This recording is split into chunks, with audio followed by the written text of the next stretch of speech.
হয়েছে? এরপরে শিহাব আমাকে যা কিছু বলছিল সবকিছু বললাম তাদেরকে। আমার কথা শুনে সামিয়ার আম্মু সেন্সলেস হয়ে পড়লো। ডাক্তার আঙ্কেলকে ফোন দিলাম। একটু পর ডাক্তার আঙ্কেল চলে আসলো। চেক আপ করে বলল হার্ট অ্যাটাক করেছেন। ডাক্তার আঙ্কেল সামিয়ার আম্মুকে চেক আপ করে বললেন হার্ট অ্যাটাক করেছেন, এখন থেকে খুব যত্নে রাখবে, আর কোনো বিষয় যেন কখনো চিন্তিত না হয় সেদিকে খেয়াল রাখবে। ডাক্তার আঙ্কেল বাসা থেকে বের হওয়ার একটু পরেই আব্বু আর সামিয়ার আব্বু বাসায় আসলো। সামিয়ার আব্বু সামিয়ার আম্মুকে সেন্সলেস অবস্থায় দেখে বলল, আমি সামিয়ার আব্বুকে শিহাবের কথা এবং তা শুনে সামিয়ার আম্মু সেন্সলেস হওয়ার কথা বললাম। সামিয়ার আব্বু সামিয়ার ব্যাপার শোনার পর আমার আব্বুকে জড়িয়ে ধরে কান্না করতে লাগলো। আব্বু কি বলে সান্ত্বনা দিবে সে ভাষা তার নাই। সবারই একটাই কথা, কেন আমরা সামিয়ার কাছ থেকে বিষয়টা একবার জন্য শুনলাম না। আমি রুমে এসে শুয়ে পড়লাম আর ভাবতে লাগলাম সেদিনের কথা, যেদিন সামিয়া বলছিল, মামুন তুমি আমাকে সব সময় তুলে খাওয়াবে তো? আমি বলেছিলাম হ্যাঁ খাওয়াবো। এরপরে সে বলেছিল তুমি আমাকে না খাইয়ে দিলে আমার ভালো লাগে না। জানি না সামিয়া এখন কেমন আছে। আমার একটা ভুলের জন্য আজকে আমাদের এই অবস্থা। এতদিন সব দোষ সামিয়াকে দিয়ে এসেছিলাম, তাকে সন্দেহ করে ছুলে ফেলে দিয়েছিলাম। এটাই ছিল আমার ভালোবাসা? যে আমাকে নিঃস্বার্থভাবে ভালোবেসেছিল তাকেই কষ্ট দিলাম? সেদিন যদি সামিয়ার একটা কথা শুনতাম তাহলে হয়তোবা এমনটা হতো না। এখন নিজেকে নিজের প্রতি খারাপ লাগতেছে। সারা রাত চোখের দুইটা পাতা এক হয়নি। মন চাচ্ছে দৌড়ে সামিয়ার কাছে যে বলি, সামিয়া প্লিজ আমাকে মাফ করে দাও, আমি না জেনে তোমাকে কষ্ট দিয়েছি, প্লিজ মাফ করে দাও। কিন্তু সে আছে কোথায় সেটাই তো আমার অজানা। না বসে থাকলে চলবে না, আমাকে খুঁজে বের করতেই হবে। সকালে কোনো মতে ফ্রেশ হয়ে গাড়ি নিয়ে বের হলাম থানার উদ্দেশ্যে। সেখানে গিয়ে সামিয়ার সম্পর্কে কিছু জানতে পারি। থানায় পৌঁছে ওসিকে সামিয়ার ব্যাপারে জিজ্ঞাসা করলে তিনি বললেন, স্যার, সামিয়া ম্যাম আজ থেকে 3 বছর আগে তার সকল কিছু জমা দিয়ে চলে গেছেন। কোথায় গেছে তা বলতে পারবেন কি? না স্যার, আমরা সেটা বলতে পারবো না। আর হ্যাঁ, তিনি যাওয়ার সময় তার ইউনিফর্ম জমা দিয়ে গিয়েছিলেন। আমি থানায় দেরি না করে চলে গেলাম সেই পরিত্যক্ত অবস্থায় থাকা বাসাটাতে। কোনোদিন সেদিকে যাওয়া হয়নি। বাসার কাছে গিয়ে দেখি একটি সাইনবোর্ড ঝুলে আছে এবং সেখানে লেখা আছে, এই জমির বর্তমান মালিক মামুন সাহেব। এটা দেখে চোখ দুটো নোনা জলে ভিজে গেল। আমার খুশির জন্য সে এত কিছু করেছে। আমি পাশের একটা টং দোকানে গিয়ে দোকানদারকে বললাম, মামা এই যে বাসা দেখতে পাচ্ছেন এটার মালিক কি এখানে এসেছিল? না মামা, কোনোদিন দেখিনি। শুনেছি বাসাটা হাসপাতাল বানাবে, যেটাতে গরিবদের চিকিৎসা করবে। কেন মামা, তোর কেউ হয় নাকি? আমি দোকানদারকে কিছু না বলে গাড়ি নিয়ে বের হলাম সামিয়াকে খুঁজতে। কোথাও যদি একটাবার দেখতে পেতাম। সারাদিন খোঁজাখুঁজি করে হতাশ হয়ে ফিরে আসলাম। পরদিন আবার বের হলাম খুঁজতে। লোকজনকে সামিয়ার ফটো দেখাচ্ছি, কিন্তু কেউ বলতে পারছে না কোথায় আছে। আমি সারাদিন সামিয়াকে খুঁজি আর রাতে কেঁদে কেঁদে বালিশ ভিজাই। সামিয়ার আব্বু আর আমার আব্বু মিলে সামিয়াকে খুঁজতেছে, কিন্তু কোথাও সামিয়ার মিল পাওয়া যাচ্ছে না। কেটে গেল 1 মাস। এই 1 মাসে সামিয়াকে পুরো রাজশাহী শহর তন্ন তন্ন করে খুঁজেছি, কিন্তু পাওয়া যায়নি। সামিয়ার আম্মু সামিয়ার কথা ভেবে এখন বেশি অসুস্থ। এভাবে কেটে যায় 1 বছর। আমিও নিজেকে ঘরবন্দি করে রেখেছি। কোথাও আর যেতে মন চায় না। সবসময় সামিয়ার ছবি বুকে নিয়ে কান্না করি। মাঝে মাঝে কোলবালিশকে জড়িয়ে ধরে চুমু দিয়ে বলি, এটাই আমার সামিয়া। কথা বলি, সামিয়া তুমি এতদিন কোথায় ছিলে? জানো তোমাকে কত জায়গায় খুঁজেছি। কিন্তু সামিয়া নামের কোলবালিশটি কোনো কথা বলে না। আব্বু আম্মু আমার এরকম অবস্থা দেখে খুবই চিন্তিত হয়ে পড়ে। বন্ধুরা বাসায় এসে আমাকে দেখে যায়। তারা আমাকে বাইরে ঘুরতে নিয়ে যাওয়ার জন্য অনেক চেষ্টা করেও তাতে ব্যর্থ হয়েছে। আমার চুলগুলো বড় বড় হয়ে গেছে। নিজের শরীরের প্রতি যত্ন নেওয়ার কথাই ভুলে গিয়েছি। দেহের ওজন আগের থেকে কমে গেছে। কেমন জানি চিকনা চাকনা লাগে। রাতে অন্ধকারে বসে থেকে ফোনটা হাতে নিয়ে নেড়েচেড়ে দেখতেছি। কতদিন পর আজকে আবার ফোনটা হাতে নিলাম। কয়েক % চার্জ আছে। ওয়ালপেপারে আজ থেকে 4 বছর আগে তোলা সামিয়ার একটা ফটো সেভ করে রাখা আছে, যেখানে সামিয়া কাশফুলের পাশে দাঁড়িয়ে থেকে কাশফুলের কোমল ছোঁয়া নিচ্ছে। ছবিটা তুলেছিলাম পদ্মার চরে। ছবিটার দিকে এক দৃষ্টিতে তাকিয়ে আছি। হঠাৎ ফোনটা বেজে উঠলো। দেখি অপরিচিত নাম্বার থেকে কল এসেছে। রিসিভ করতেই একটা ছোট্ট বাচ্চা কান্না করতে করতে বলল, বাবাই, মামুনি খুব অসুস্থ। কথাটা শুনে কলিজাটা কেমন যেন মোচড় দিয়ে উঠলো। আজ 1 বছর পর আবার সেই ছোট্ট বাচ্চাটি আমাকে ফোন দিয়েছে। এখনো তার কথাগুলো আগের মতোই আছে। কথাগুলোর মাধ্যমে বুঝতে পারলাম এটা সেই ছোট্ট বাচ্চা। কি বলবো আমি ভেবে পাচ্ছি না। আমি তো বাচ্চাটিকে চিনি না, কোথায় তার বাসা, কে তার মামুনি, আর আমি বা তার অসুস্থ মামুনিকে কি করব। আমি তাকে বললাম, আম্মু তোমার মামুনির নাম কি? আমার কথা শেষ হতেই ফোনটা কেটে দিল। আমি ফোন দিব কিন্তু ফোনে কোনো ব্যালেন্স নাই। ইমার্জেন্সি নিয়ে ফোন দিলাম কিন্তু সুইচ অফ দেখাচ্ছে। আম্মু আমার পাশে এসে বসলো, আমার মাথায় হাত বুলে দিতে দিতে বলল, বাবা তুই আমাদেরকে কেন এত কষ্ট দিচ্ছিস? আমি অবাক হয়ে বললাম, কই আম্মু, আমি কেন তোমাদের কষ্ট দিতে যাব, আর কোথায় তোমাদের কষ্ট দিচ্ছি? বাবা তুই যে 1 বছর আগে ধরে নিজেকে রুমের মধ্যে বদ্ধ করে রেখেছিস, কষ্ট দিচ্ছিস, এতে কি আমরা কষ্ট পাচ্ছি না? তুই এখন নিয়মিত খাওয়া দাওয়া করিস না, এতে কি আমরা কষ্ট পাচ্ছি না? শোন বাবা, আমরা তোর মা বাবা। কোনো সন্তান যদি ভালো না থাকে তাহলে বাবা মা কি করে ভালো থাকবে বল? আর আমরা তো সামিয়াকে কম খুঁজিনি, বা তুইও তোর কম জায়গায় খোঁজ নিসনি। কোথাও পেয়েছিস কি? যা হওয়ার তা হয়ে গেছে, এটা নিয়ে পড়ে থাকলে চলবে কি? এখন আমাদের বয়স হয়েছে, এখন আমাদের রেস্ট নেওয়ার সময়। কিন্তু দিন দিন আমাদের কষ্টটা বেড়ে যাচ্ছে। আমরাও তো চাই জীবনের শেষ মুহূর্তটা একটু হাসি খুশি ভাবেই কাটাতে। প্রত্যেক বাবা মাই চায় শেষ মুহূর্তে তাদের সন্তানকে হাসি খুশি দেখতে। প্লিজ বাবা, তুই আগের জীবনে ফিরে আয়, সবকিছু আবার নতুন করে শুরু কর। আমরা আর তোর এই অবস্থা মেনে নিতে পারতেছি না। আজ যদি তোর কিছু হয়ে যায় তাহলে আমরা কি নিয়ে বাঁচবো? আসলে তো আম্মু ঠিক কথাই বলেছো।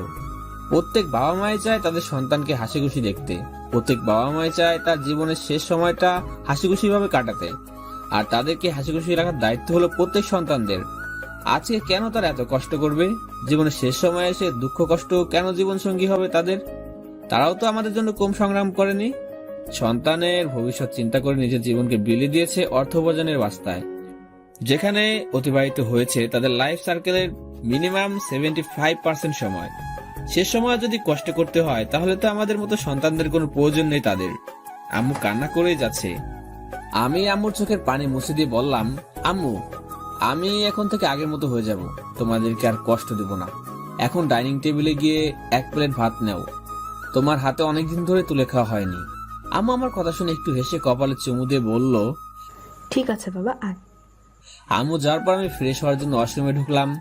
আম্মু আমার কথা শুনে কত খুশি হয়েছে। প্রত্যেক বাবা মাই তার সন্তানদের মঙ্গল চায়। সামিয়ার কথা মনে হতেই আবার মনটা খারাপ হয়ে গেল, কিন্তু আমিও তো সামিয়াকে ভালোবাসি। একটু ভুলের জন্য আমাকে আজকে এত কষ্ট সহ্য করতে হচ্ছে। সে যদি আমার ভাগ্যে থাকে তাহলে তাকে পাবো। ফ্রেশ হয়ে নিচে আসলাম। আব্বু আর সাফিয়া বসে থেকে খাওয়া দাওয়া করতেছে, আর আম্মু টেবিলে ভাত নিয়ে বসে আছে। কতদিন পর আজকে সবার সাথে ডিনার করব। এতদিন নিজের রুমেই খাওয়া দাওয়া করতাম। আম্মু আমার জন্য খাবার দিয়ে আসতো, আমি খেতাম। আম্মু খাইয়ে দিতে চাইলে আমি নিষেধ করতাম। আর সাফিয়া তো প্রতিদিন আমার কাছে এসে বায়না ধরতো আমি যেন সকলের সাথে বসে খাওয়া দাওয়া করি, কিন্তু তার বায়না আমার মনের মধ্যে লুকিয়ে থাকা জেদকে হার মানাতে পারেনি। আমি সঙ্গী করে নিয়েছিলাম একাকিত্বকে।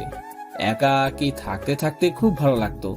একাই বসে থেকে গল্প করতাম সামিয়ার ছবিগুলোর সাথে আর সামিয়া নামক কোলবালিশটির সাথে। আব্বু আমাকে দেখে বলল, কি ব্যাপার, আমি কিছু ভুল দেখছি না তো? আমি আম্মুর পাশে বসতে বসতে বললাম, ভুল দেখবে কেন?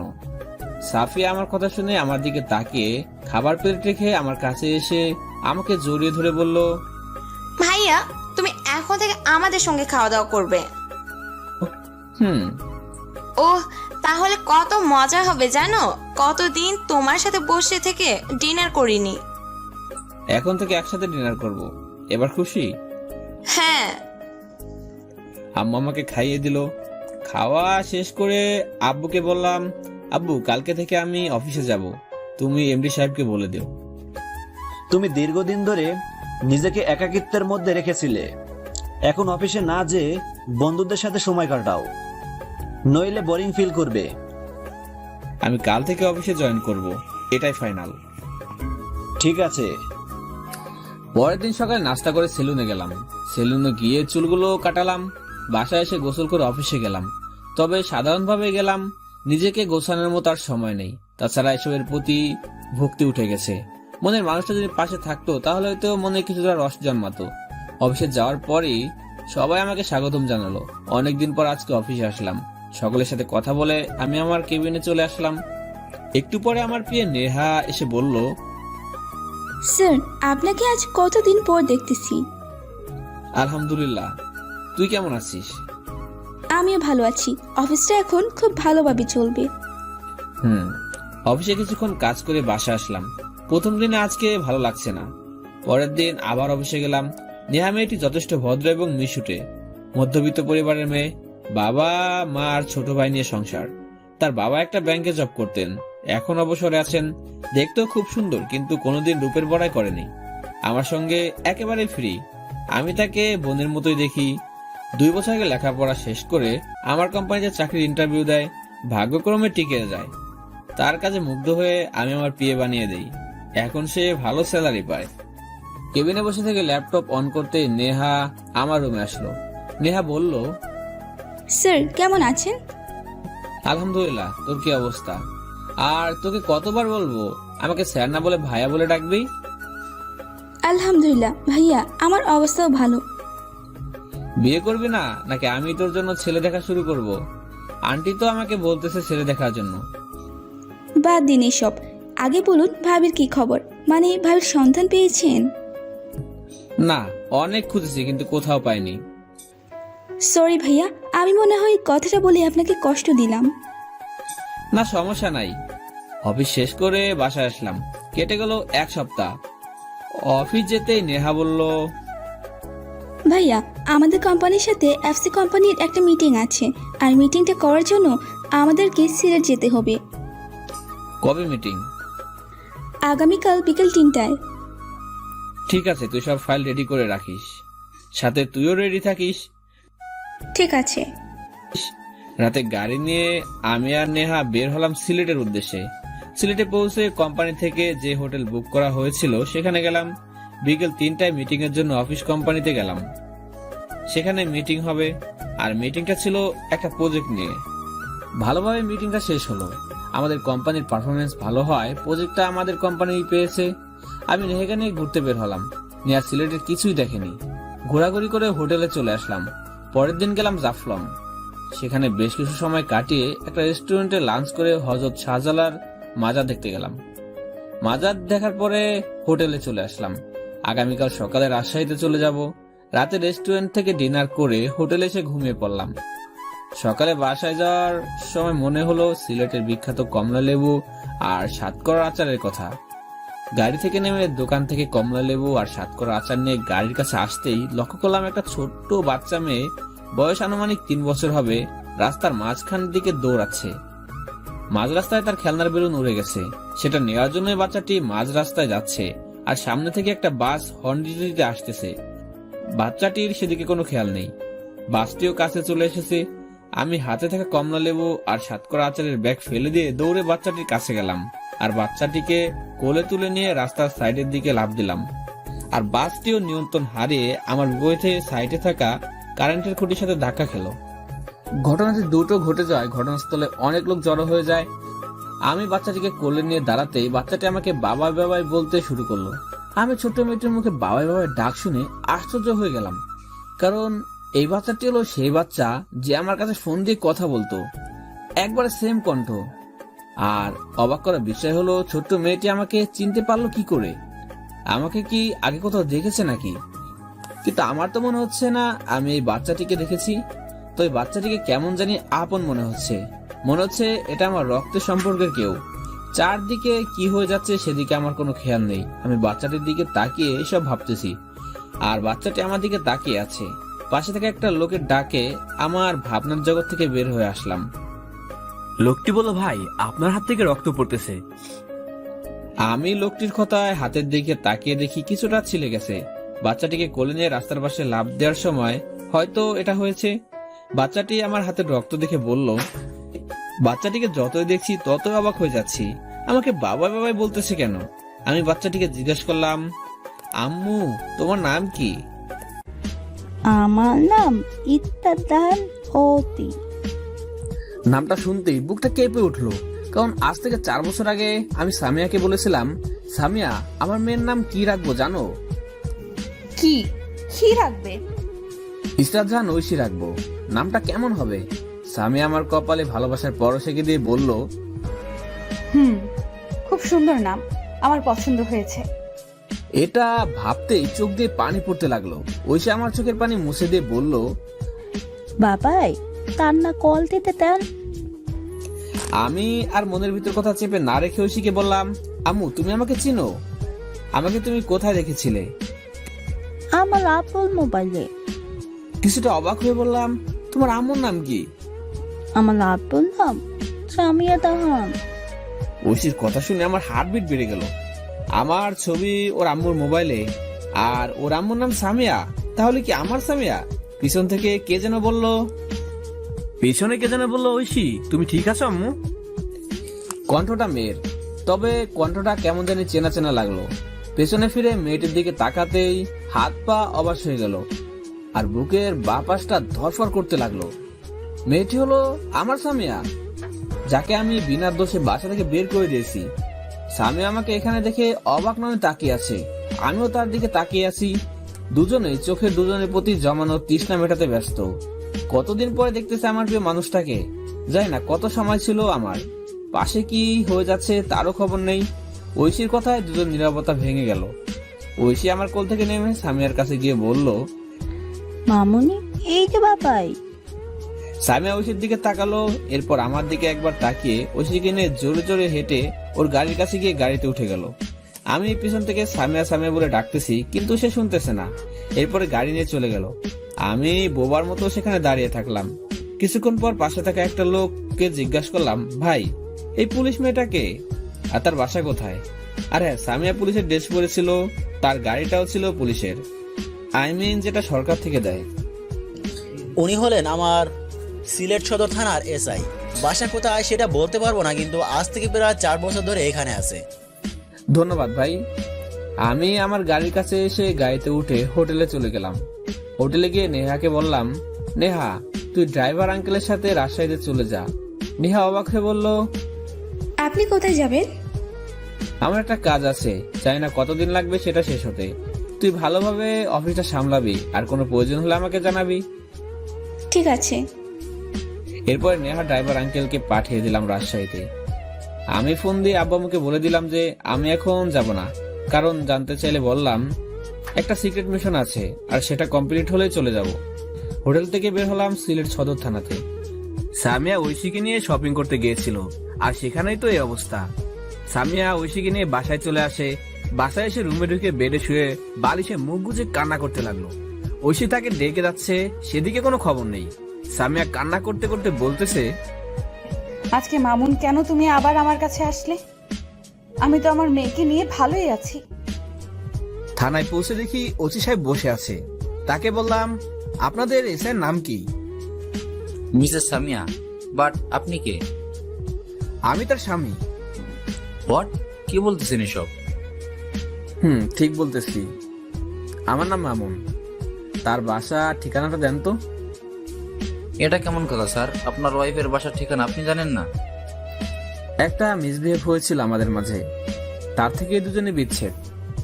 আসলে রাইটিং ভাবে বা কাগজ কলমে বিচ্ছেদ নয়। বুঝতে পেরেছি। ওসির থেকে সামিয়ার বাসার ঠিকানা নিয়ে একটা রিক্সা নিয়ে বের হলাম সামিয়ার বাসার উদ্দেশ্যে। বাসার সামনে রিক্সা থেকে নামলাম।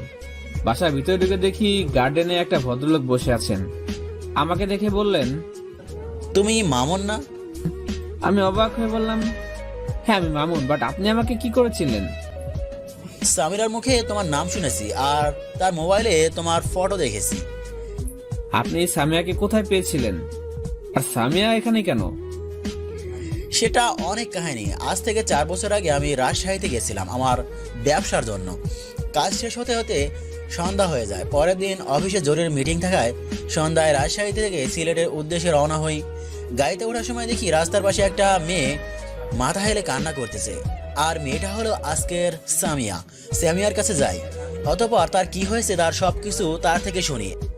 এরপর তার কি হয়েছে সবকিছু তার থেকে শুনি। তাকে আমার বাসায় নিয়ে আসতে চাইলে প্রথমে না করে, পরে আমার মেয়ে হয়ে থাকার কথা বলে রাজি হয়ে যায়। এরপরে নিয়ে আসি তাকে এখানে। আর আমার কোনো সন্তান না থাকায় তাকে এই 4 বছর ধরে নিজের সন্তানের মতোই দেখেছি। আমি জানি তোমাদের মধ্যে কি হয়েছিল, তবে এখন সব কিছু ভুলে আবার নতুন করে শুরু করাই ভালো। একটা মেয়ের জন্য পরিবার থাকাটা খুবই প্রয়োজন। কিন্তু সে আমাকে ক্ষমা করবে কি করে? দেখো চেষ্টা করে। আমি লোকটির কাছ থেকে চলে আসলাম বাসার দরজায়। কলিং বেল বাজাতেই ঐশী এসে দরজা খুলে দিল। আমাকে দেখে জড়িয়ে ধরে বলল, বাবা তুমি এইতে তো মামুনি তন্দা কল দিতে। আমি কোলে নিয়ে বললাম, আম্মু এসেছি। তোমার আম্মুর কাছে চলো। ভিতরে ঢুকে দেখি সামিয়া সোফায় বসে কান্না করতেছে। আমাকে দেখে দাঁড়িয়ে গিয়ে বলল, কেন এসেছেন আপনি আমার কাছে? আমি সামিয়ার হাত ধরে বললাম, প্লিজ সামিয়া, তুমি আমাকে মাফ করে দাও। আমি তোমাকে না জেনে কষ্ট দিয়েছি। সামিয়া আমার থেকে মুখ ঘুরিয়ে নিয়ে বলল, আমার কারোর প্রতি রাগ নেই, আর আমার মতো পাপির এর থেকেও বেশি কষ্ট হওয়া দরকার। প্লিজ সামিয়া, আমাকে মাফ করে দাও। চলো না নতুন করে সবকিছু শুরু করি। বললাম তো আমি মাফ করার কেউ নই। আর কি বললেন নতুন করে শুরু করবেন? এটা তো একটা নতুন জোক শোনালেন। আমার মতো পাপী মেয়ের সাথে আপনি কি করে শুরু করবেন? আমি আবার সামিয়ার হাত ধরে বললাম, প্লিজ সামিয়া। আমার কথা শেষ না হতে সামিয়ার পাশ থেকে একটা ফল কাটার ছুরি হাতে নিয়ে বলল, আপনি যাবেন নাকি আমি এটা দিয়ে আমার জীবন শেষ করে দেব? আপনার মুখ দেখতে ইচ্ছে করতেছে না। সামিয়ার কথা শুনে কিছুটা স্তব্ধ হয়ে গেলাম। কাঁপা কাঁপা কণ্ঠে বললাম, যাচ্ছি, তবে একটি কথার উত্তর দিবে। কি? এই মেয়ে বাচ্চাটি কার? আমার কথা শুনে সামিয়া চমকে উঠলো। কি বলবে ভেবে পাচ্ছে না। চুপ থাকতে দেখে বললাম, কি হলো বলো। এটা আপনারই সন্তান। আমি অবাক হয়ে বললাম, মানে? আজ থেকে 4 বছর আগে আপনি যখন আমার মতো হতভাগী পাপীকে বাসা থেকে বের করে দিয়েছিলেন, তার আগের দিন আপনাকে আমি 2টা সারপ্রাইজ দেওয়ার কথা বলেছিলাম। তার একটা হলো এই সন্তান আমার গর্ভে আসার কথা। আপনাকে সারপ্রাইজ দেওয়ার কথা বলার কয়েকদিন আগে আমার শরীরটা বেশ খারাপ হয়ে পড়ে। মাঝে মাঝে বমি হতো। বুঝতে পেরেছিলাম আমি প্রেগনেন্ট, কিন্তু আপনাকে বলিনি আপনাকে সারপ্রাইজ দেব বলে। সেদিন সকালে আপনাকে বলেছিলাম আজকে আমার বাসায় আসতে দেরি হবে। দেরি হওয়ার কারণ, আমি থানায় টাইম শেষ করে প্রেগনেন্সির বিষয়টা টেস্ট করার জন্য হাসপাতালে গিয়েছিলাম।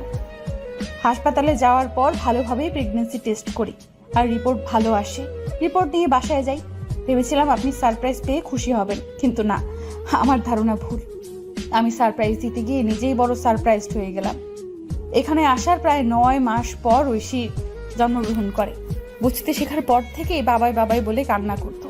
আমি তাকে থামাতে না পেরে মোবাইলে একটা ফটো ছিল, সেটা বের করে দিতাম। ঐশী ছবিটাকে দেখেই বাবাই বাবাই বলে ডাকতে থাকে। যখন ছবিটা কথা বলতো না তখন ঐশী কান্না করে দিত। তার কান্না আমার সহ্য হতো না, কারণ এই পৃথিবীতে সে ছাড়া আর আপন কেউ নেই। তার কান্না থামানোর জন্য আমি আপনার ফোনে কল দিতাম, আর আমার মেয়ে বাবাই বাবাই বলে ডাকতো। আপনার কথা শোনার পরে আবার ফোনটা আমাকে দিয়ে দিত। অন্যের বাবারা যখন তাদের ছেলে মেয়েদের নিয়ে পার্কে যেত, তখন আমার ছোট্ট বাচ্চাটা কান্না করে বলতো। আমি তার কথা উত্তর না দিলে সে কান্না করতো। তার কান্না আর থামাতে পারতাম না, কারণ তার বাবাই যে তাদের কাছে আসবে না। তার বাবাই যে তার পাপী অপবিত্র মায়ের কাছে আসবে না। এই লাস্ট নিজেই তাকে নিয়ে ঘুরতে বের হই। সামিয়া কথাগুলো বলেই ডুকরে কেঁদে উঠলো। আমি ঐশীকে জোরে ধরে কান্না করে দিলাম। কপালে গালে অজস্র চুমু দিতে লাগলাম। আজকে আমার জন্য আমার মেয়ে এত কষ্ট পেয়েছে, আমার কলিজার মেয়ে। আমি চিনতে পারতেছি না। আমি সামিয়াকে বললাম, প্লিজ সামিয়া, আবার ফিরে এসো না। ঐশীর তো মামনি বাবাই দুজনেরই দরকার। সামিয়া চোখের পানি মুছে একটা দীর্ঘশ্বাস ফেলে বলল, আমি জানি আপনি আপনার ভুলটা বুঝতে পেরেছেন। এই জন্যই হয়তোবা আজকে 4 বছর পর আমার কাছে এসেছেন, আবার আমাকে আপনার জীবনে ফিরিয়ে নেওয়ার জন্য। কিন্তু আমি আপনার জীবনে ফিরে যাব না। আমি চাই না আমার মায়ায় পড়ে কারো জীবন নষ্ট হয়ে যাক, আমার মতো পাপীকে নিয়ে কারো সম্মানহানি হোক। দয়া করে আপনি আমাদের কাছ থেকে চলে যান। একাই বাঁচতে শিখেছি, আল্লাহর রহমতে বাকিটা পথ অতিক্রম করতে পারবো। হয়তোবা মেয়েটিকে তার বাবার অধিকার দিতে পারবো না, কিন্তু চেষ্টা করব বাবার সমান ভালোবাসা স্নেহ প্রদান করতে। দয়া করে আপনি চলে যান। আমি তোমাদেরকে না নিয়ে কোথাও যাব না। দেখুন, আপনি না গেলে আমি কিন্তু দারোয়ান ডাকতে বাধ্য হব। আপনি যাবেন কি না? যাচ্ছি, প্লিজ। তবুও তুমি নিজের কোনো ক্ষতি করো না। সামিয়ার বাসা থেকে আমি হোটেলে চলে আসলাম। ফ্রেশ হয়ে হালকা নাস্তা করে চকলেট, ফুচকা আর আইসক্রিম নিয়ে চলে গেলাম সামিয়ার বাসায়। বাসায় ঢুকতে দেখি ঐশী আর ভদ্রলোকটা ফুলের কাছে পানি দিচ্ছে। ঐশী আমাকে দেখে দৌড়ে আমার কাছে আসলো। আমি তাকে কোলে তুলে নিয়ে কপালে একটা চুমু দিয়ে বললাম, আম্মু তুমি কি করতেছো? আর ওইটা তোমার কে হয়? ঐশী আমার গলা জড়িয়ে ধরে বলল, আমি আমার নানু ভাইয়ের গাতে পানি দিতি, আর ওইটা আমার নানু ভাইয়া হয়। তোমার মামুনি বাসায় আছে? ঐশী মাথা নেড়ে হ্যাঁ সম্মতি দিল। ও আচ্ছা, এই চকলেটগুলো তুমি খাবে আর আইসক্রিম আর ফুচকাগুলো তোমার মামুনিকে দিবে, কেমন? ঠিক আছে পাপাই। ঐশী কোল থেকে নেমে ফুচকা, চকলেট আর আইসক্রিম নিয়ে ছোট ছোট পায়ে দৌড়ে বাসায় চলে গেল। আমি তার যাওয়ার দিকে তাকিয়ে আছি। একেবারে মায়ের কপি, হাঁটা, কথা বলার স্টাইল সবকিছু। ওফ, এবার কিছুটা শান্তি পেলাম, কারণ আমার মেয়ে এবং তার মাকে পেয়েছি। এখন শুধু মেয়ের মায়ের অভিমানটা ভাঙানোর অপেক্ষায়। খুব কষ্ট হবে সামিয়ার রাগ আর অভিমান ভাঙাতে। ঐশীকে বাসায় পাঠিয়ে ভদ্রলোক মানে ঐশীর নানুর সাথে কিছুক্ষণ কথা বলে হোটেলে চলে আসলাম। গোসল করে জোহরের নামাজ পড়ে রেস্টুরেন্ট লাঞ্চ করতে গেলাম। লাঞ্চ করে হোটেলে এসে কিছুক্ষণ রেস্ট নিলাম। বিকেলে আবার গেলাম সামিয়ার বাসায়, কিন্তু সামিয়ার সাথে দেখা হলো না। ঐশীর সাথে কিছুক্ষণ খেলাধুলা করে সামিয়ার বাসার আশেপাশে একটা বাসা খুঁজতে লাগলাম। অনেক খোঁজাখুঁজি করার পর পেলাম একটা বাসা, সামিয়ার বাসা থেকে কাছেই। এখানে বাসা ভাড়া নেওয়ার কারণ যাতে করে সবসময় সামিয়ার পাশে থাকতে পারি, তার মনে যেন আবার আমার জন্য ভালোবাসা জন্মাতে পারি। কেটে গেল 3 দিন। এই 3 দিন রাত ছাড়া আমি প্রতিটা সময় সামিয়ার কাছে থেকেছি। সামিয়া থানায় গেলে আমিও থানায় গিয়েছি, কিন্তু সামিয়ার রাগ এখনো কমাতে পারেনি। একই কথা, সে আমার সঙ্গে যাবে না। তবে ভদ্রলোক মানে ঐশীর নানু সামিয়াকে অনেক বুঝিয়েছে, কিন্তু তাতেও কাজ হয়নি। আমিও হাল ছেড়ে দেওয়ার ছেলে না, দেখি তার কত অভিমান আছে। সন্ধ্যা সামিয়ার বাসায় আসলাম, কিছু শপিং করা প্রয়োজন হলো, তাই ভাবলাম ঐশী আর সামিয়াকে নিয়ে যাই।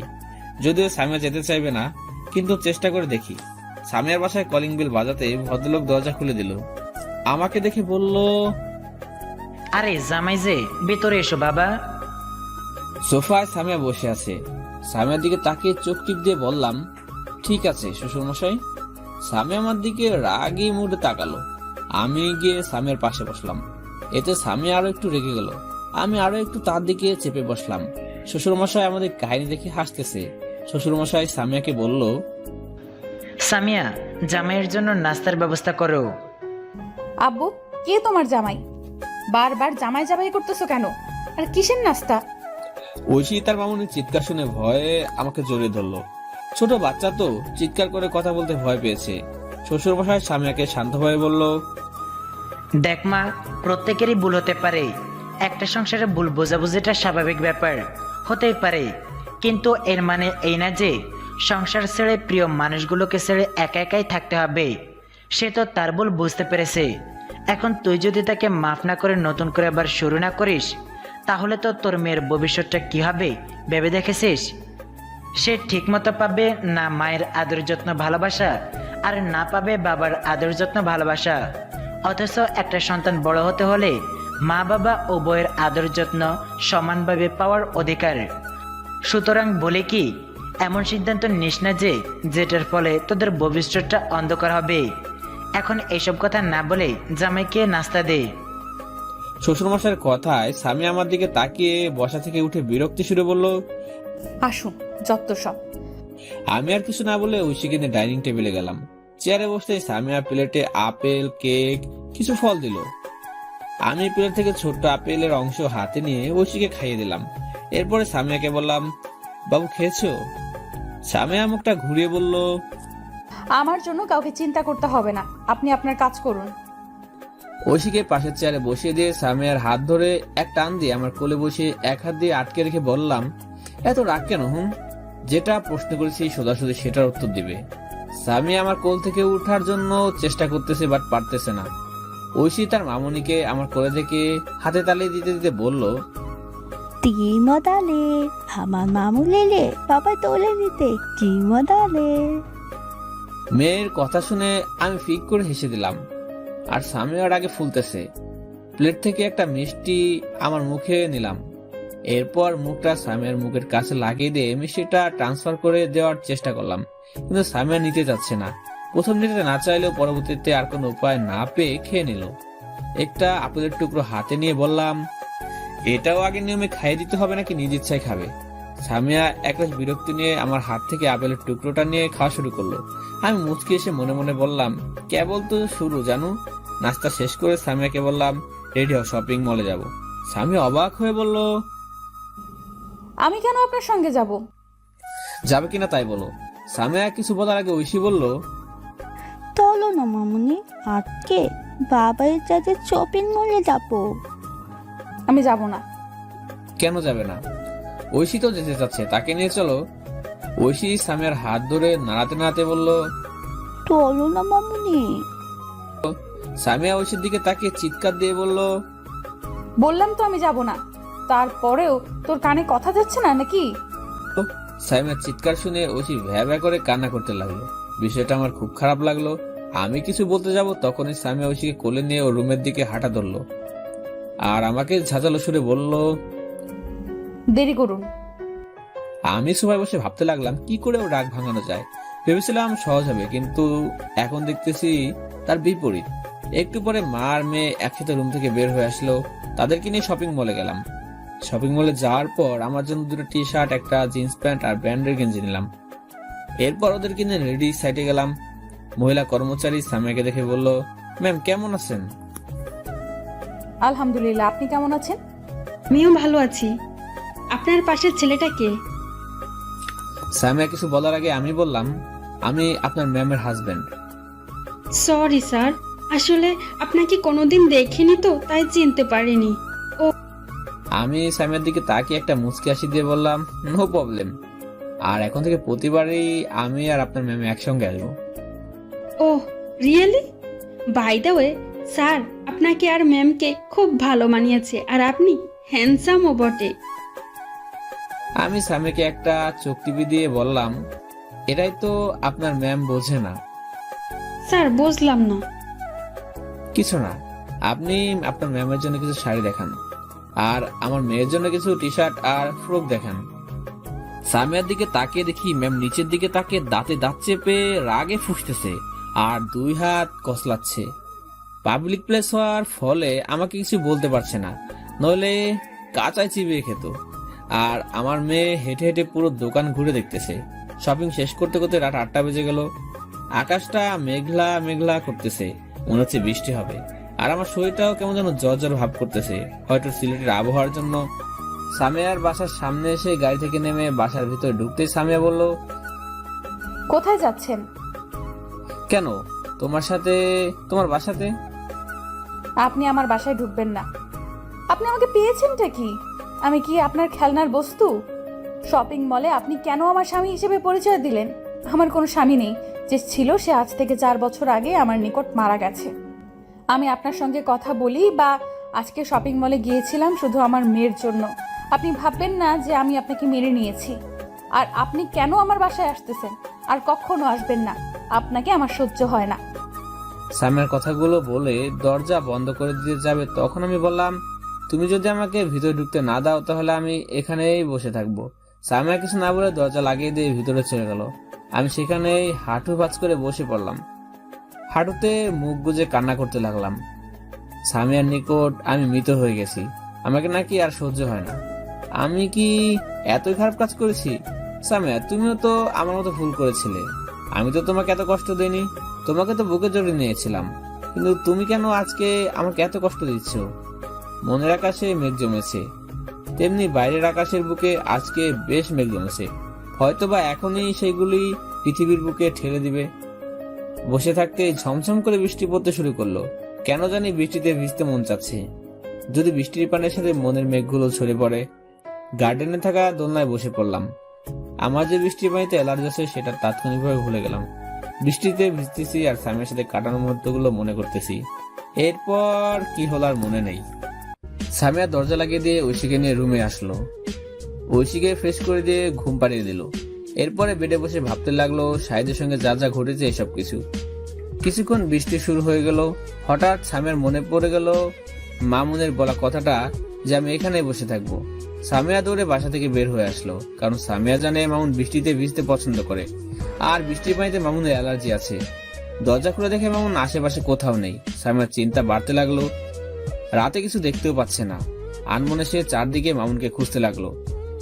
গার্ডেন লাইটে দেখে দোলনায় কে যেন শুয়ে আছে আর কাঁপতেছে। সামিয়া দৌড়ে দোলনার কাছে গিয়ে দেখে এটা তার মামুন। কপালে হাত দিয়ে দেখে তার জ্বর আসার কারণে শরীর তাপে পুড়ে যাচ্ছে। সামিয়া কি করবে তা ভেবে পাচ্ছে না। কোনো কিছু না ভেবে দোলনা থেকে উঠিয়ে কোন রকম ভাবে তাকে রুমে নিয়ে আসে। টাওয়াল দিয়ে শরীরটা মুছে দিল। আর শপিং করার সময় মামুন যেগুলো নিয়েছিল সেগুলো সামিয়ার ব্যাগে আছে। এরপর ডিম লাইট জ্বালিয়ে সামিয়া ব্যাগ থেকে মামুনের প্যান্ট আর টি শার্ট নিয়ে এসে চেঞ্জ করে দেয়। মামুনকে চেঞ্জ করে দিয়ে সেও চেঞ্জ হতে যায়। এরপরে তার বাবার রুম থেকে মেডিসিন নিয়ে এসে মামুনকে খাইয়ে দিল। ওয়াশরুম থেকে এক জগ পানি আর একটা রুমাল নিয়ে বেডে আসলো। মামুনের মাথাটা কোলে নিয়ে রুমাল ভিজিয়ে জল পড়তে দিতে লাগলো। বেশ কিছুক্ষণ পরে মামুনের কিছুটা জ্বর কমে গেল। সামিয়া মামুনের মুখের দিকে তাকিয়ে দেখতেছে আর বিড়বিড় করে বলতেছে, এখন কতই না নিষ্পাপ লাগতেছে, আর জেগে থাকলে মনে হয় আমাকে জ্বালানো ছাড়া আর কোনো কাজ নেই। এই পাগলটা কি বোঝে না নাকি কত ভালোবাসি তাকে? কিন্তু আমার জীবনে যে ভালোবাসা সইবে না।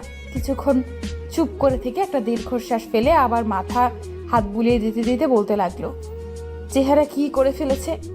কেন এখন কেউ যত্ন নেওয়ার নেই নাকি? আমার কাছে আবার এসেছিস কেন? আমি নাকি পাপী? তাহলে আমার কাছে এসেছিস কেন? যা অন্য মেয়ের কাছে, অপবিত্র মেয়ের কাছে, পবিত্র মেয়ের কাছে, আমার কাছে আসিস কেন? কিছুক্ষণ চুপ করে থেকে মামুনের কপালে একটা চুমো দিল। হঠাৎ ঘুমটা ভেঙে গেল। এতক্ষণ ঘুমেছিলাম নাকি তা বলতে পারবো না, কিন্তু এখন কারো কথা শুনতে পারতেছি। চোখ এখনো বন্ধ করে আছি। মাথার নিচে নরম কিছু অনুভব করলাম। মিটমিট করে চোখ খুলে দেখি আমি সামিয়ার কোলে মাথা দিয়ে শুয়ে আছি, আর সামিয়া আমার দিকে এক দৃষ্টিতে তাকিয়ে আছে। ডিম লাইটের আলোতে সামিয়াকে স্পষ্ট দেখা যাচ্ছে। ভাবতে লাগলাম, আমি এখানে কেন? আমি তো পানিতে ভিজতেছিলাম। হঠাৎ সামিয়া তার মুখ আমার কাছে নিয়ে আসলো। যেই কিস দিবে তখনই আমি নড়ে উঠলাম। সামিয়া লজ্জা পেয়ে তার মাথার অন্যদিকে ঘোরাতে যাবে, তখনই আমি হাত দিয়ে সামিয়ার মাথা আমার দিকে ঘুরিয়ে কাছে নিয়ে এসে 4 ঠোঁট এক করে দিলাম। সামিয়া শুধু ছাড়ানোর চেষ্টা করতেছে। একটু পরে শান্ত হয়ে গেল, কিন্তু কোনো রেসপন্স দিচ্ছে না। আমিও ছেড়ে দিলাম, কেননা আমি চাই না জোর করে অধিকার আদায় করতে। আমি সামিয়াকে বললাম, সামিয়া তুমি আমাকে এত কষ্ট দিচ্ছ কেন? আমাকে কি মাফ করা যায় না? আমি কেন আপনাকে কষ্ট দিতে যাব? মাফ তো আমি অনেক আগেই আপনাকে করেছি। তাহলে আমাকে বারবার দূরে সরে দিচ্ছ কেন? সামিয়া চুপ করে আছে। আমি বললাম, আমাকে ভালো নাই বাসলে কেন আমাকে বৃষ্টির পানি থেকে এখানে নিয়ে আসলে? কেন আমার সেবা করলে? সামিয়া বেড থেকে নেমে গিয়ে বলল, অনেক রাত হয়েছে, ঘুমিয়ে পড়ুন, নইলে শরীর খারাপ করবে। আমার কথা আর উত্তর দেওয়া আগে। প্রশ্নের উত্তরগুলো না হয় অজানাই থাক নাকি? আমি কিছু না বলে সামিয়ার মুখের দিকে তাকিয়ে থাকলাম। সামিয়া রুম থেকে বের হওয়ার জন্য দরজার কাছে যেতেই বললাম, কোথাও যাচ্ছ? আপনি এখানে ঘুমিয়ে পড়ুন, আমি অন্য রুমে যাচ্ছি। থাকলে কি সমস্যা? না না, আমি থাকাতে যদি আপনার কোনো কষ্ট হয়। সামিয়ার কথায় প্রচুর পরিমাণে রাগ উঠলো। নিজেকে সামনে দিতে বেড থেকে একটা বালিশ নিয়ে সোফায় গিয়ে শুয়ে সামিয়াকে বললাম, যাও বেডে শুয়ে পড়ো। তার দরকার নেই, আপনি বেডে শুয়ে পড়ুন, আমি অন্য রুমে যাচ্ছি।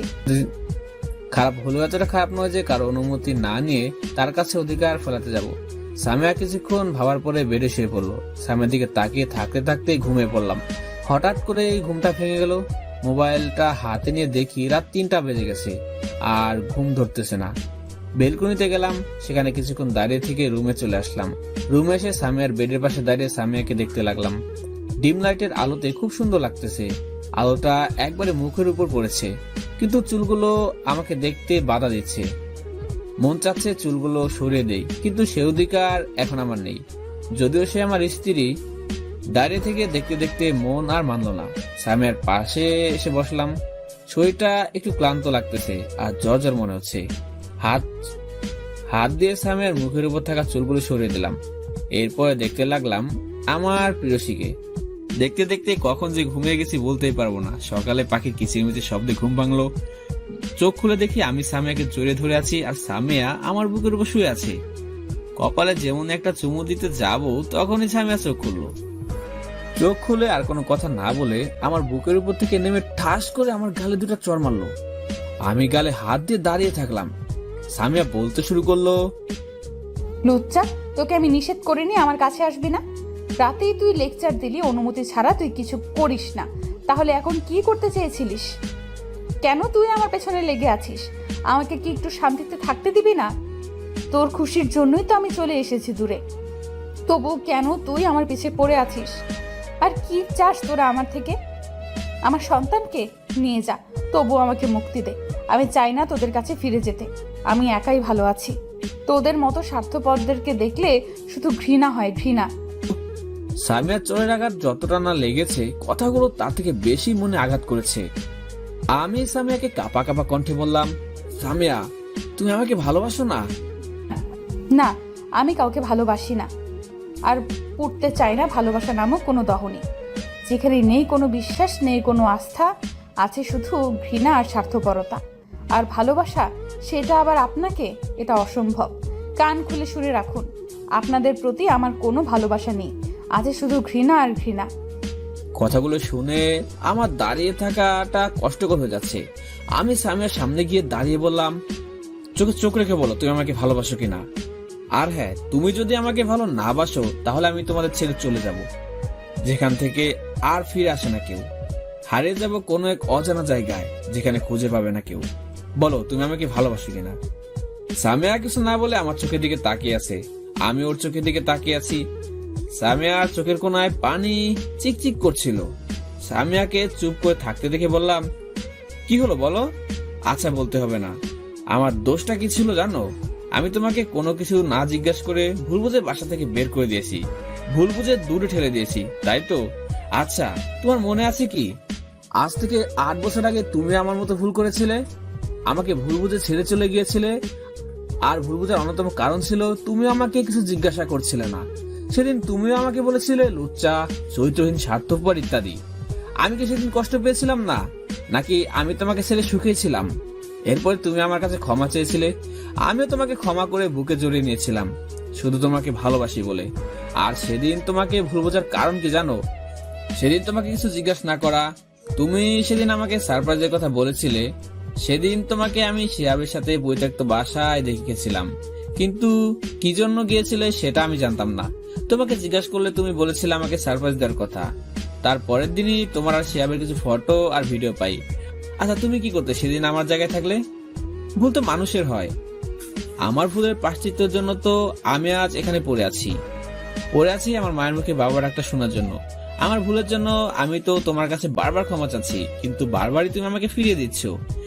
একটা কথা কি জানো, তুমি বাসা থেকে বের হয়ে যাওয়ার পরে 3টা বছর আমি কিভাবে কাটিয়েছি তা বলতে পারবো না। 3টা বছর আমার কাছে মনে হয়েছিল 3টা যুগ। আজ থেকে 1 বছর আগে শিহাবের কাছ থেকে তোমার ব্যাপারে সত্যটা জানার পর থেকে আমি ঠিক মতো ঘুমাতে পারতাম না, ঠিক মতো খাওয়া দাওয়া করতাম না, শুধু তোমার কথা ভেবে। মনে পড়তো তোমার একটা কথাই, মামুন তুমি আমাকে সবসময় খাইয়ে দিবে তো? তোমাকে ছাড়া আর ভালো লাগে না। তোমাকে দিনে খুঁজতাম আর রাতে তোমার ছবি বুকে জড়িয়ে ধরে কান্না করতাম। কোলবালিশকে তোমায় ভেবে জড়িয়ে ধরে কথা বলতাম। রুম থেকে বের হতাম না, কারণ রুমে তোমার ছবি স্মৃতি ছিল যেগুলো আঁকড়ে ধরে বসে থাকতাম। বাবা বিয়ের কথা বলেছিল, কিন্তু আমি তোমার জায়গায় অন্য কাউকে বসাতে পারবো না বলে বিয়ে করিনি। চোখের পানি মুছে একটা দীর্ঘ শ্বাস ফেলে আবার বললাম, এখন আমাকে তোমার কোনো প্রয়োজন নেই। ঠিক আছে, আমি চলে যাচ্ছি, ভালো থেকো।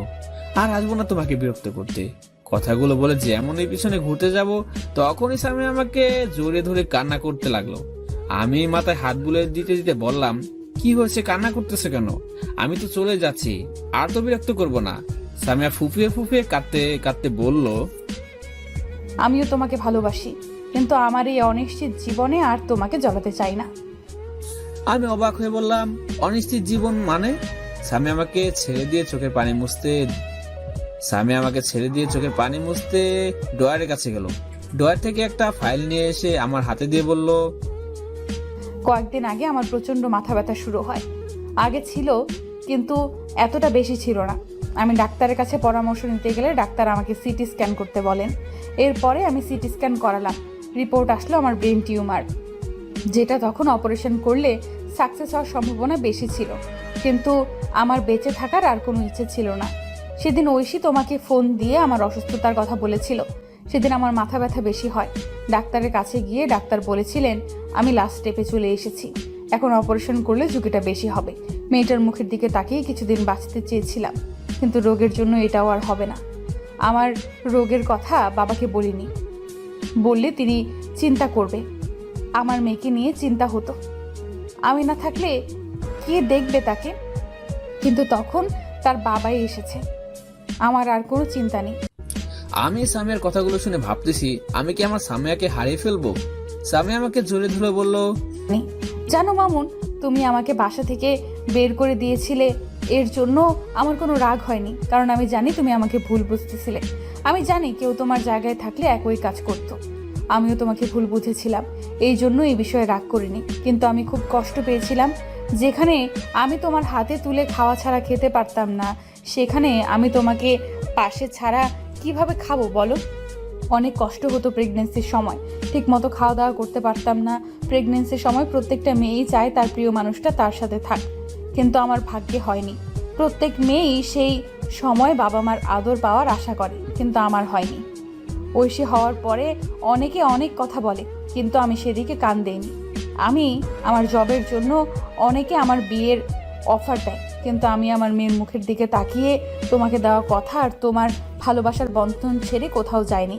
তোমাকে যেদিন দেখেছিলাম সেদিন আমি খুবই খুশি হয়েছিলাম, যখন শুনলাম আল্লাহর রহমতে তুমি আমাদের মেয়েকে অ্যাক্সিডেন্টের হাত থেকে রক্ষা করেছো। এটা শুনে আমার চোখ দিয়ে পানি পড়তে লাগতেছিল যে আমার মেয়েকে তার বাবাই রক্ষা করেছে। কিন্তু পরক্ষণেই আমার রোগের কথা ভেবে তোমার থেকে দূরে থাকার চেষ্টা করেছি, তোমাকে কষ্ট দিতে চাইনি। আজকে সকালে তোমার গায়ে হাত তুলতে চাইনি, কিন্তু কি করব বলো, আমার এই অনিশ্চিত জীবনে যে তোমাকে জড়াতে যাচ্ছি না। বলে কান্না করতে লাগলো। আমিও আর নিজেকে ধরে রাখতে পারলাম না। আমিও সামিয়াকে শক্ত করে জড়িয়ে ধরে কান্না করতে করতে বললাম, এই পাগলি, তোমাকে বাঁচতে হবে, বাঁচতে হবে আমার জন্য, বাঁচতে হবে আমাদের মেয়ের জন্য। আল্লাহ তোমাকে সুস্থ করবেন। সামিয়া ফুফে ফুফে কান্না করতে করতে বলল, খুব ভালোবাসি মামুন, তোমাকে খুব ভালোবাসি, প্লিজ একটু জড়িয়ে ধরো না। আমি সামিয়াকে আরো শক্ত করে জড়িয়ে ধরলাম। আমাদের মেয়ে ঘুম থেকে উঠে আমাদের কান্না করা দেখে সেও কান্না করতে লাগলো। সামিয়া আমাকে বলল, মামুন, আমার মাথাটা কেমন জানি ব্যথা করতেছে, প্লিজ একটু টিপে দাও না। সামিয়া মাথা টিপে দিতে লাগলো। হঠাৎ করে সামিয়া কেমন জানি করতে লাগলো। আমি ঐশীর নানুকে ডাক দিলাম। ঐশীর নানু আসলে বললাম, আপনি তাড়াতাড়ি গাড়ি বের করুন, সামিয়াকে হাসপাতালে নিয়ে যেতে হবে। সামিয়াকে কোলে নিয়ে গাড়িতে বসলাম। আমিও ওর পাশে বসে ওর মাথা আমার বুকে রাখলাম। ঐশীর নানু গাড়ি ড্রাইভ করতেছে। সামিয়া ক্রমশই নেতিয়ে পড়তেছে। ঐশী কান্না করতে করতে বলল, বাবাই মামুলি হইতে। আমি আমার মেয়েকে কি বলে সান্ত্বনা দিব ভেবে পাচ্ছি না। শুধু মাথার মধ্যে একটা চিন্তাই হচ্ছে, আমি কি সামিয়াকে হারিয়ে ফেলবো? এত কষ্ট করে আমি আমার সামিয়াকে পেয়েছি, এখন যদি হারিয়ে ফেলি তাহলে আমি আর বাঁচবো না। হে আল্লাহ, আপনি আমার সামিয়াকে সুস্থ করে দিন।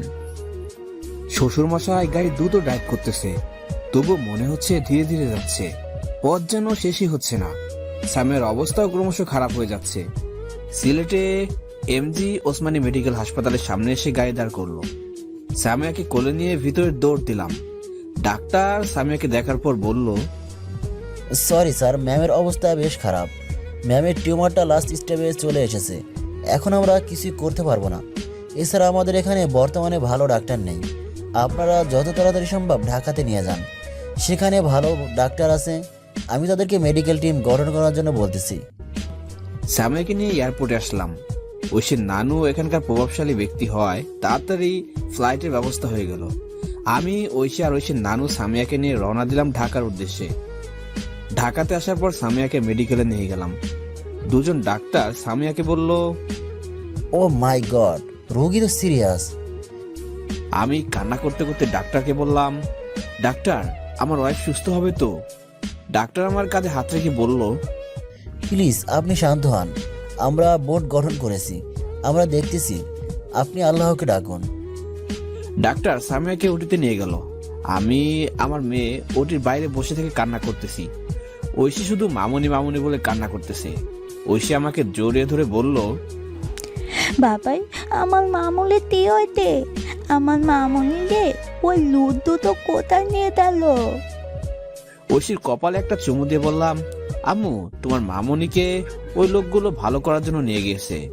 ঐশী খুশি হয়ে বলল, সত্যি আমার মামুনি ভালো হয়ে যাবে? আম্মু তুমি কান্না করো না, ঠিক আছে। ঠিক আছে বাবাই। বাবাই, মামুনি ভালো হয়ে গেলে আমরা আবার শপিং করতে যাব, ঠিক আছে? আমি ঐশীকে বুকে জড়িয়ে ধরে ডুকরে ডুকরে কাঁদতে লাগলাম। এত ছোট্ট বাচ্চার চিন্তাধারা কতটা গভীর। তার মামুনি ভালো হয়ে গেলে তাকে নিয়ে শপিং করতে যাবে, কিন্তু জানি না সে আর মায়ের মুখে ঐশী ডাক শুনতে পারবে কি পারবে না। জানি না আর কোনোদিন সে মায়ের আদর যত্ন ভালোবাসা পাবে কিনা।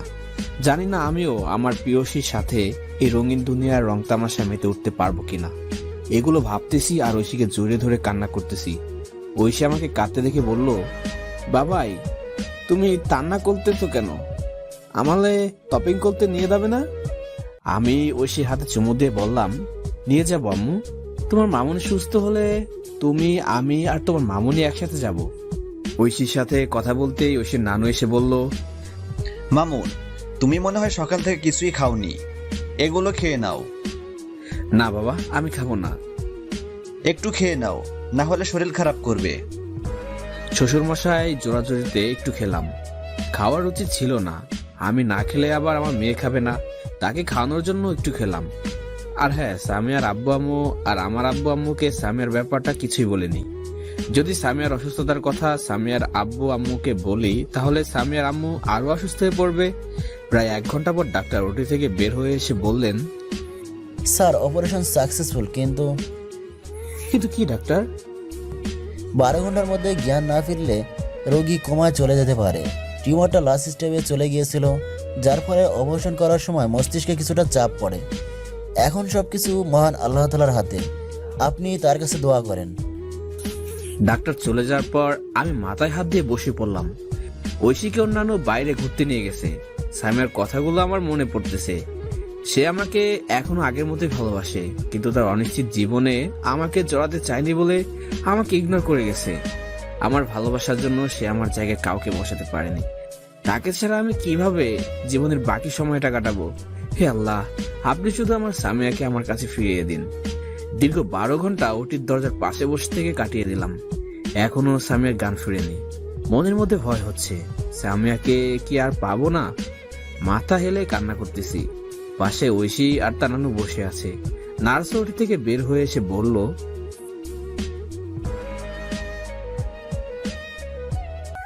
নার্সের কথাটা যেন আমি নিজের কানে বিশ্বাস করতে পারতেছি না।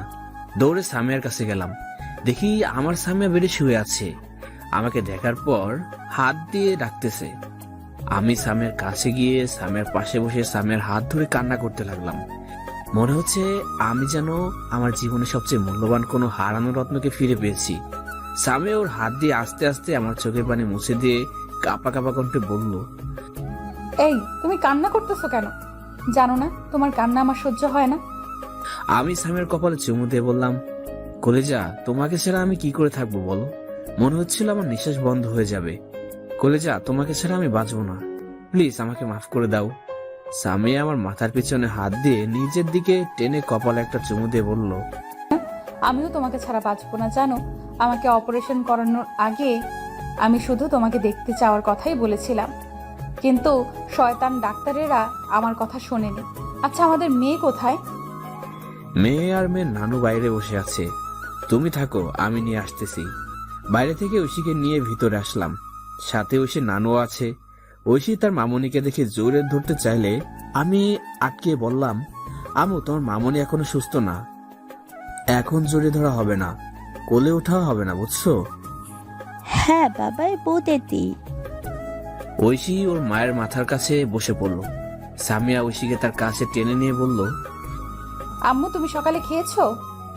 হ্যাঁ মামুনি, বাবাইয়ের সাথে খেয়েছি। জানো মামুনি, বাবাই তোমার জন্য অনেক রান্না করেছে। তাই? হ্যাঁ, আর বলেতে তোমার মামুনি ভালো হয়ে গেলে আমালে আর তোমালে নিয়ে শপিং চলতে যাবে। মেয়ের কথা শুনে মেয়ের মা ফিক করে হেসে দিল। অপরদিকে ঐশীর নানুও হেসে দিল। সামিয়া ঐশীর নানুর হাসির শব্দ শুনে মাথা ঘুরে ঐশীর নানুকে দেখতে পেয়ে বলল, বাবা কেমন আছো? ঐশীর নানু সামিয়ার কাছে এসে মাথায় হাত বুলে দিতে দিতে বলল, তোকে এই অবস্থায় রেখে কেমন করে ভালো থাকি বল? তোর এখন কেমন লাগতেছে? ভালো। নার্স রুমে ঢুকে সামিয়ার কথা শুনতে পেয়ে বলল, ম্যাম আপনি এখন বেশি কথা বলবেন না, কথা বললে আমার মস্তিষ্কে চাপ পড়তে পারে, পরবর্তীতে প্রবলেম হতে পারে। ঠিক আছে। এরপর সামিয়াকে কেবিনে শিফট করা হলো। ঐশীর নানুর অফিসে একটা জরুরি মিটিং থাকায় সে সিলেটে চলে গেল।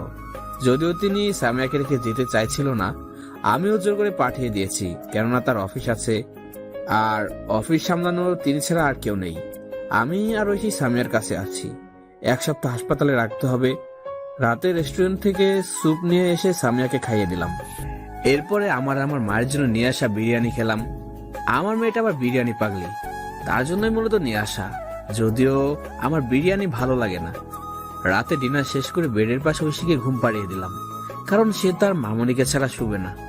সামিয়ার মাথার কাছে বসে সামিয়ার মাথাটা আমার কোলে নিয়ে চুলে বিলি কেটে দিতে লাগলাম। সামিয়া আমার দিকে তাকিয়ে বলল, তুমি ঘুমাবে না?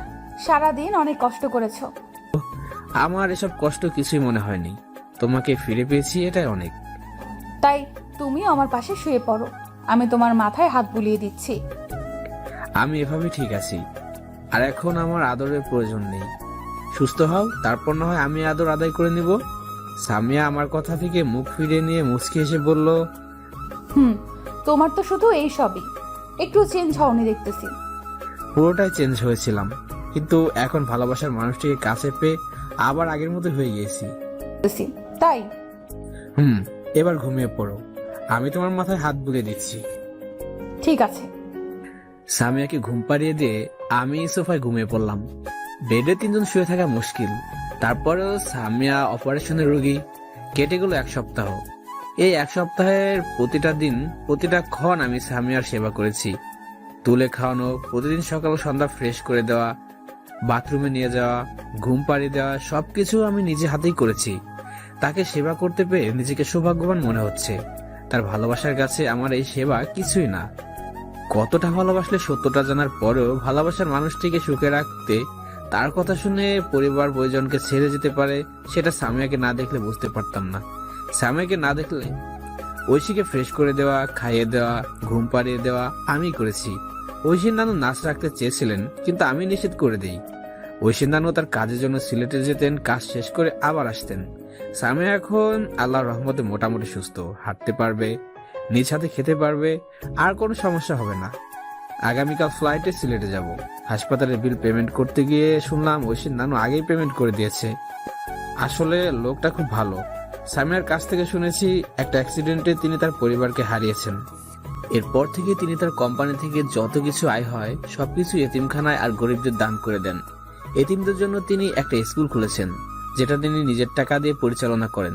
হাসপাতাল থেকে এয়ারপোর্ট আসলাম। ফ্লাইটে ওঠার কিছুক্ষণ পরে ফ্লাইট আকাশের বুকে উড়াল দিল। আমি আর সামিয়া পাশাপাশি সিটে বসেছি। ঐশী তার নানুর কোলে বসে আছে। ঐশীর খুশি কে দেখে। নানুর কোলে বসে থেকে হাততালি দিচ্ছে আর বলতেছে, কি মজা, আমরা পাতি হয়ে দিলে আকাশে উঠতেছিলে। ঐশীর হাততালি আর কথা শুনে ফ্লাইটের সকল যাত্রীর নজর ঐশীর দিকে।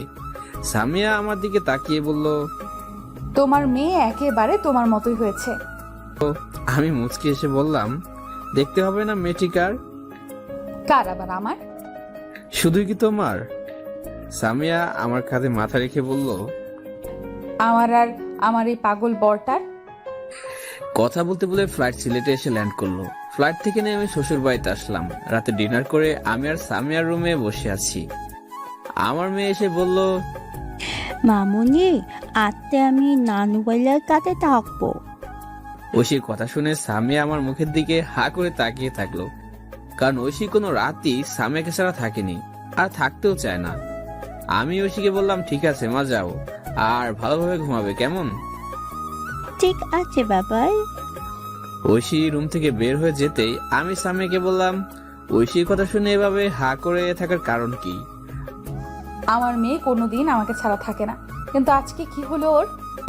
আমি মুচকি এসে বললাম, আমাদের মেয়েও চায় তার বাবার মামুর জন্য একা পার্সোনাল কিছু টাইম স্পেন্ড করে। সামিয়া লজ্জামাখা হাসি দিয়ে বলল, তোমার শুধু দুষ্টুমি। আর সামিয়াকে নিয়ে ঘুমিয়ে পড়লাম। পরের দিন সকালে ঘুম থেকে উঠে নাস্তা করে ঐশী আর সামিয়াকে নিয়ে শপিং মলে গেলাম। শপিং শেষ করে কিছুক্ষণ ঘোরাফেরা করে বাসায় আসলাম। পরের দিন সামিয়ার থানাতে গেলাম।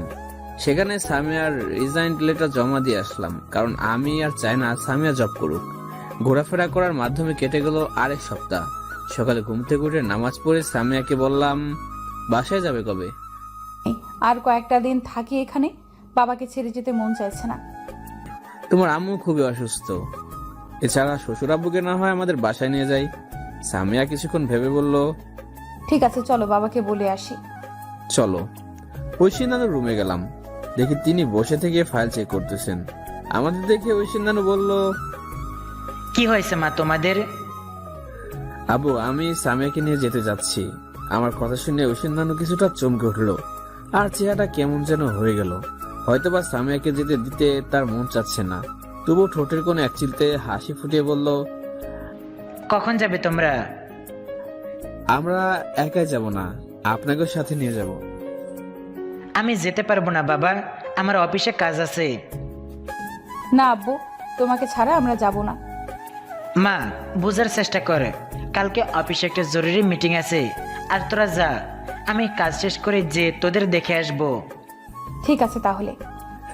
সকালে নাস্তা করে আমি সামিয়া আর ঐশী রুম থেকে বের হলাম। শ্বশুরমশাই গাড়ি বাইরে অপেক্ষা করতেছে, আমাদের নামিয়ে দিয়ে আসবে। বাসা থেকে বের হওয়ার সময় শ্বশুরমশাই আমাদের হাত ধরে বলল, আমি জানি স্বামী আমার জন্ম দেওয়া সন্তান নয়, কিন্তু এই 4 বছরে তাকে আমি নিজের সন্তানের মতোই দেখেছি। কখনো তাকে না খাইয়ে আমি নিজে খেতাম না। এই 4 বছরে তাকে আমি কখনো কষ্ট পেতে দিইনি। আমি জানি স্বামী আমার কাছে সারা জীবন থাকবে না, তার মা বাবা স্বামী সংসার আছে, আমি তাকে বাধাও দিব না। বলেই কান্না করতে লাগলো। হয়তো সামিয়াকে ছেড়ে দিতে তার মন চাচ্ছে না। চোখের পানি মুছে আবার বলতে লাগলো, আমার মেয়ে তোমাকে খুব ভালোবাসে, তোমার কথা ভেবে প্রতি রাতে কান্না করতো। বাবা, তোমার কাছে আমার একটাই অনুরোধ, তুমি আমার মেয়েকে কখনো কষ্ট দিও না, কখনো আর ছেড়ে দিও না। আমি ওনাকে জড়িয়ে ধরে বললাম, আমি কখনো আপনার মেয়েকে কষ্ট দিব না বাবা, আপনাকে কথা দিলাম। এরপর সামিয়া তার বাবাকে জড়িয়ে ধরে কান্না করতে লাগলো।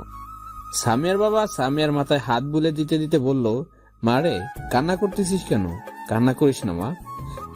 সেখানে তোর মা বাবা শ্বশুর শাশুড়ি সবাই আছে, তারাও তোর জন্য অপেক্ষা করতেছে। তোমাকে ছেড়ে কি করে থাকবো বলো? সামিয়ার চোখের পানি মুছে দিয়ে বলল, পাগলি মেয়ে, আমি তোকে মাঝে মাঝেই দেখতে যাব, কেমন? কান্না করিস না। যাই হোক, বাসা থেকে বের হয়ে বাইরে আসলাম। বাইরে এসে দেখি একটা রেড কালারের নিউ গাড়ি দাঁড় করানো। আমি কিছু বলার আগে শ্বশুর মশাই আমার হাতে চাবি ধরে দিয়ে বলল, বাবা, তোমাকে আমার মেয়ের জামাই হিসেবে কিছুই দিতে পারিনি, তাই তোমার জন্য এই গাড়িটা কিনেছি। প্লিজ বাবা, তুমি এটা নাও। বাবা, আমার গাড়ি তো আছে, আপনি কেন এটা কিনতে গেলেন? আমি কোনো কথা শুনতে চাই না, তুমি নেবে এটাই চূড়ান্ত। ঠিক আছে। গাড়ির কাছে আসতে বললেন, তুমি ড্রাইভ করবে নাকি ড্রাইভার নেবে? আমি ড্রাইভ করব, ড্রাইভার লাগবে না। ঠিক আছে, আমার নানু ভাই এখানে এসো তো।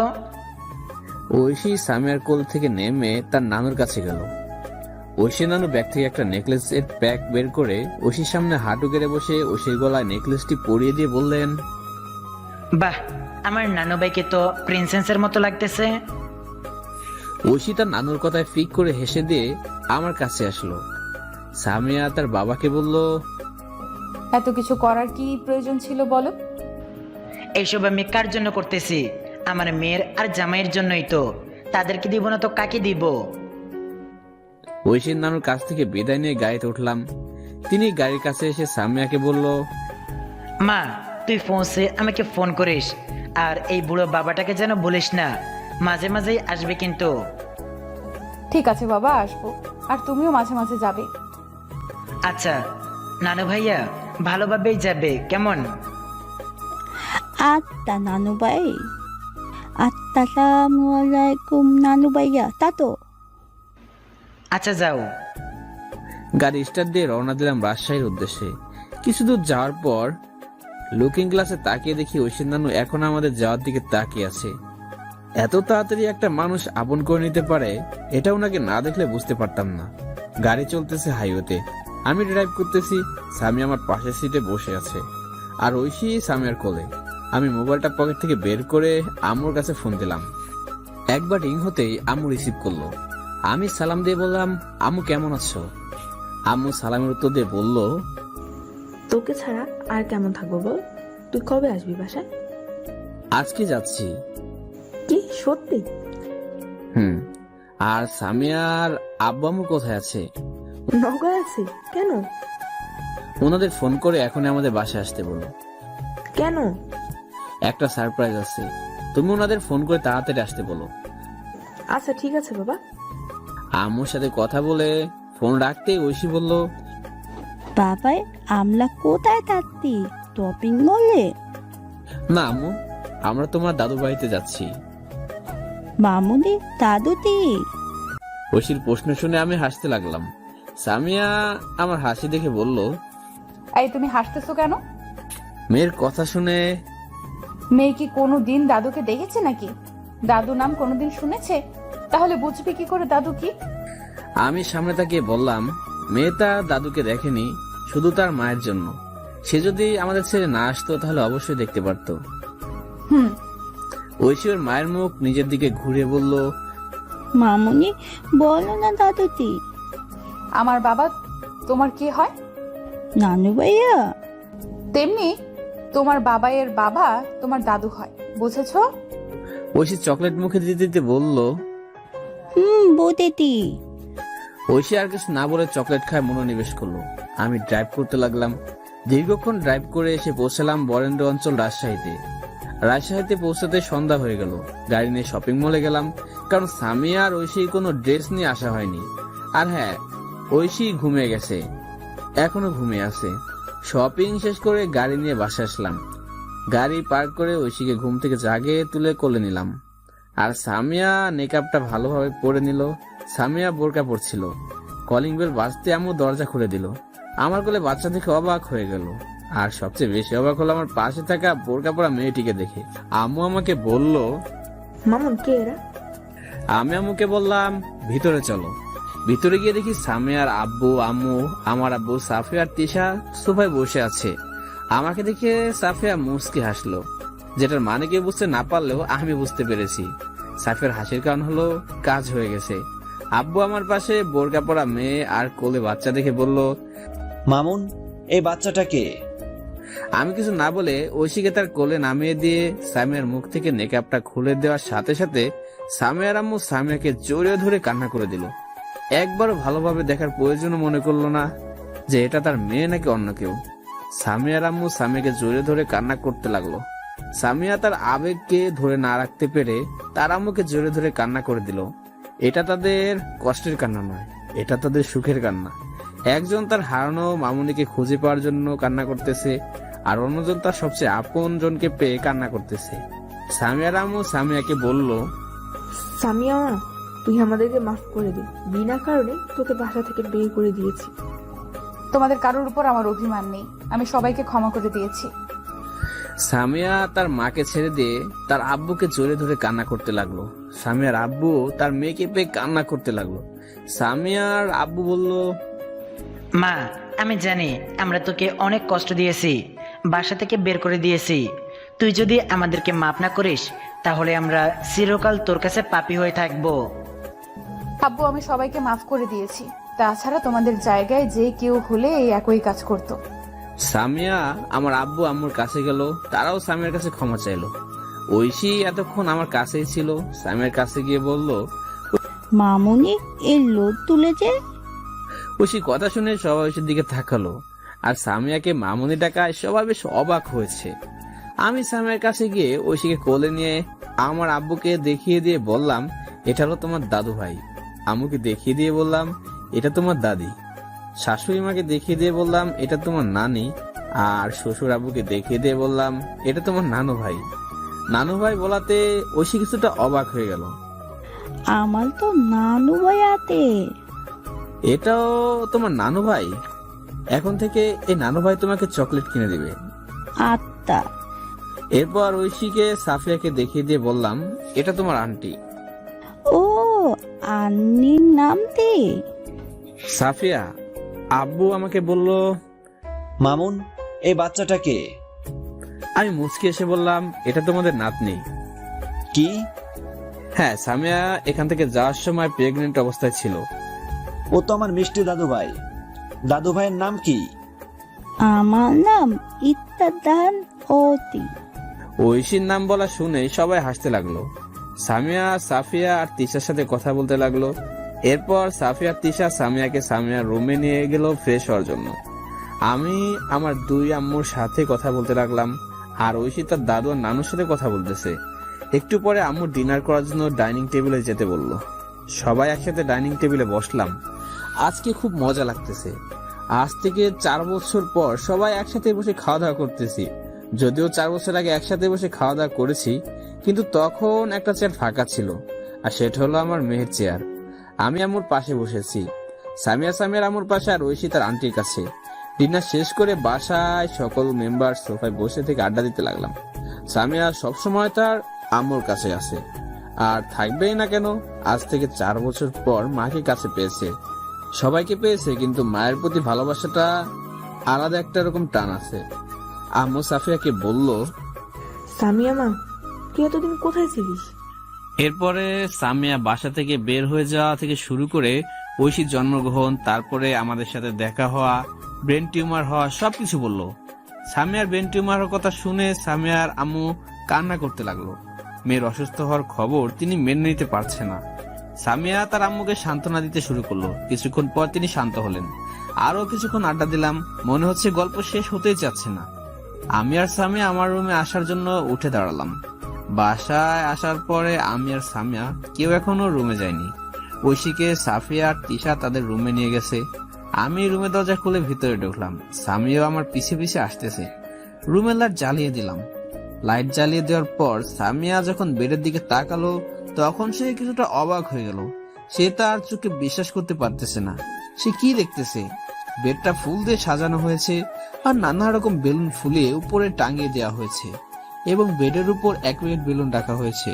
এক কথায় বাসর ঘরের মতোই। আমাকে বলল, এইসব কখন করলে? সেটা তোমার না জানলেও চলবে। স্যামে কিছু না বলে তার হাত ধরে বেলকনিতে নিয়ে আসলাম।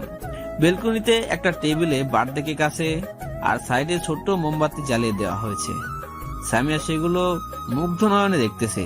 আমি তার সামনে হাঁটু গেড়ে বসে একগুচ্ছ গোলাপ ফুল তার দিকে নিয়ে দিয়ে বললাম, সামিয়া, তোমাকে আমি না বুঝে অনেক কষ্ট দিয়েছি প্রিয়জনদের ভালোবাসার অধিকার থেকে বঞ্চিত করে। তবুও তুমি আমাকে নিঃস্বার্থভাবে ভালোবেসে গেছো। জানি তোমার ভালোবাসার কাছে আমার ভালোবাসাটা নগণ্যতম। সামিয়া, তুমি আমাকে ক্ষমা করে দিবে কি সেই সুযোগ একবার? বুকের ভিতর সেই ছোট্ট কুঠির ঘরে তোমাকে রাখার কথা দিচ্ছি, আর কখনো যাব না ছেড়ে। ভুলিয়ে দিব বিগত দিনের সব দুঃখ আমার ভালোবাসার বিনিময়ে।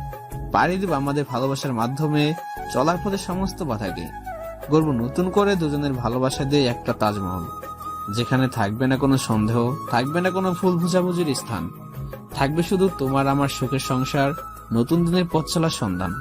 কথাগুলো বলে সামিয়ার দিকে অশ্রু ভেজা নয়নে তাকিয়ে থাকলাম। সামিয়ার চোখ দিয়েও পানি পড়তেছে। আমার হাত থেকে ফুলগুলো নিয়ে টেবিলের একপাশে রেখে আমাকে শক্ত করে জোরে ধরে কান্না করতে লাগলো। এই পাগলি, কান্না করতেছো কেন? সামিয়া ডুকরে ডুকরে কান্না করতে করতে বলল, ছেড়ে যাবে না তো কখনো? বাঁচবো না মামুন, সত্যিই তোমাকে ছাড়া বাঁচবো না। আমি চোখের পানি মুছে দিয়ে কপালে একটা চুমু দিয়ে বললাম, ছেড়ে যাওয়ার জন্য তো এতদিন অপেক্ষা করে থাকিনি। জীবনের শেষ পর্যন্ত তোমাকে আমার বুকের ছোট্ট কুঠি করে রাখবো, যাতে একটা মাছিও তোমাকে স্পর্শ করতে না পারে। সামিয়া কান্না করেই যাচ্ছে। আমি বললাম, এই পাগলি, সারা রাত শুধু কান্নাই করবে? কেক কখন কাটবে? সামিয়া হু বলে যেমনি কেক কাটতে যাবে, তখনই পিছন থেকে কে যেন বলল, happy birthday to you, happy birthday to you মামুনি। সামিয়া আর আমি পিছনে ঘুরে দেখি ঐশী, সাফিয়া আর তিশা দাঁড়িয়ে আছে। ওরা 3 জন সামিয়ার কাছে আসলো। এরপরে সামিয়া কেক কেটে প্রথমে আমাকে, তারপর ঐশীকে, তারপর সাফিয়া আর তিশাকে খাইয়ে দিল। বেলকনিতে সবাই মিলে কিছুক্ষণ আড্ডা দিয়ে রুমে আসলাম। রুমে আসার পর ঐশী সামিয়াকে বলল, মামুনি, আজকে আমি আন্নির সাথে থাকবো। ঠিক আছে মা, যাও। ঐশী যাওয়ার পর আমি দরজাটা ভালোভাবে লাগিয়ে দিয়ে রুমের লাইট অফ করে দিয়ে ডিম লাইট জ্বালিয়ে দিয়ে সামিয়ার কাছে এসে বসলাম। আজকের দিনে তুমি আমার কাছে যা চাইবে তাই পাবে। সামিয়া ড্রেসিং টেবিলের সামনে এসে বসে থেকে গলা থেকে নেকলেস খুলতে খুলতে বলল, আজ থেকে 4 বছর আগে তোমার বার্থডে আমি তোমার কাছ থেকে চেয়েছিলাম। আজ আমার বার্থডেতে তুমি আমার কাছ থেকে কি চাও বলো? আমি সামিয়ার ঘাড়ের উপর থুতনি লাগিয়ে দিয়ে বললাম, আমি আরো একটা সন্তানের জনক হতে চাই। স্বামী আমার কথা শুনে লজ্জা পেয়ে মাথা নিচু করে নীরবে বসে থাকলো। নীরবতা সম্মতির লক্ষণ ভেবে আমি আর সময় নষ্ট না করে সামিয়াকে কোলে নিয়ে বেডে শুয়ে দিলাম। এরপরে সঙ্গতি হলো আমাদের লাইফের সেকেন্ড ফুল সজ্জা রাত। সকালে সামিয়াকে জড়িয়ে ধরে শুয়ে আছি। সামিয়া আমাকে বলল, এই উঠো, অনেক বেলা হয়েছে। আমি সামিয়ার চুলে মুখ গুজে বললাম, আর একটু থাকি না। বুড়ো হয়েছে তারপরও ভীমরতি পুরোয় না। কি আমি বুড়ো হয়েছি? এখনো যদি বিয়ে করার জন্য পাত্রীর সার্কুলার ছাড়ি তাহলে মেয়ে লাইন ধরে যাবে। ঠ্যাং ভেঙে দিব এসব চিন্তা ভাবনা করলে। বাবা, আজকে তোমরা দুজনে আমার বাসা থেকে বেড়ে আসো। আমি ভাবলাম অনেক দিন থেকে যাওয়া হয়নি, একটু ঘুরে আসি। তাছাড়া সামিয়া যায়নি, ঠিক আছে যাব। বিকেলে সিলেটে শ্বশুরের গাড়ি নিয়ে বের হলাম নওগাঁতে, মানে সামিয়ার বাবার বাসায়। আমি আর সামিয়া এক গাড়িতে, ঐশী তার নানু নানির সঙ্গে এক গাড়িতে উঠেছে। নওগাঁ পৌঁছাতে রাত হয়ে গেছে। সামিয়ার রুমে এসে ফ্রেশ হয়ে নাস্তা করতে লাগলাম। এরপরে সামিয়াকে নিয়ে ছাদে গেলাম। রাতে ডিনার করে ঘুমিয়ে পড়লাম। সকালে নাস্তা করে বন্ধুদের সাথে দেখা করতে গেলাম। ইকবালের সঙ্গে দেখা করে সাকিব আর রিয়াদের সঙ্গে দেখা করলাম। তাদেরকে নিয়ে কিছুক্ষণ ঘোরাঘুরি করে শ্বশুরের বাসায় আসলাম। শ্বশুর বাড়িতে 3 দিন থেকে আবার রাজশাহীতে চলে আসলাম। 1 সপ্তাহ পর থেকে অফিসে জয়েন করলাম। ভালোই চলতেছে দিনগুলো। সিলেট থেকে ঘুরে এসেছি কয়েকবার। দেখতে দেখতে কেটে গেল 8 মাস। স্বামী এখন প্রেগনেন্ট, পেট অনেক বড় হয়ে গিয়েছে। দুপুর অফিস থেকে বাসায় এসে রেস্ট নিচ্ছি। সামিয়া আমার পাশে। ঐশী এসে তার মামুনিকে বলল, মামুনি, তোমার পেট এত বলো দেন? মেয়ের কথা শুনে আমি হাসতে হাসতে বললাম, তোমার মামুনির পেটে তোমার ভাইয়া আছে, এই জন্য বড়। ধরতে আমার বাইয়াতে, আমার তাওফিক বাইয়ার মতো বাইয়াতে টানে। হ্যাঁ মা, তোমার ভাইয়া আছে ওখানে।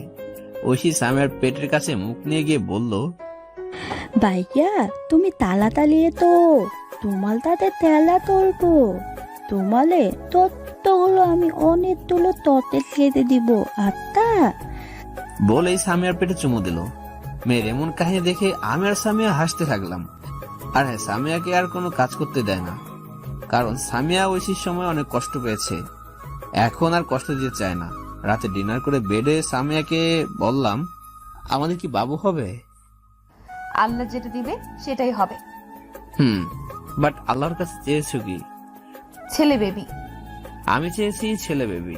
পরের দিন সকালে সামিয়াকে হাসপাতালে নিয়ে যেয়ে চেক আপ করে নিয়ে আসলাম। অফিস সামলানো, পরিবারের সাথে সময় দিতে, বন্ধুদের সাথে আড্ডা দিতে, ঘোরাফেরা করতে কেটে গেল 5 বছর। রুমে আমি আর সামিয়া বসে আছি। তাওহিদ বাইরে থেকে এসে বলল, বাবাই, অনেক দিন ধরে তো কোথাও ঘুরতে যাওয়া হয় না, কোথাও ঘুরতে গেলে কেমন হয়? আপনার তো শুধু ঘুরঘুর করা, লেখাপড়ার কোনো নাম গন্ধ নেই।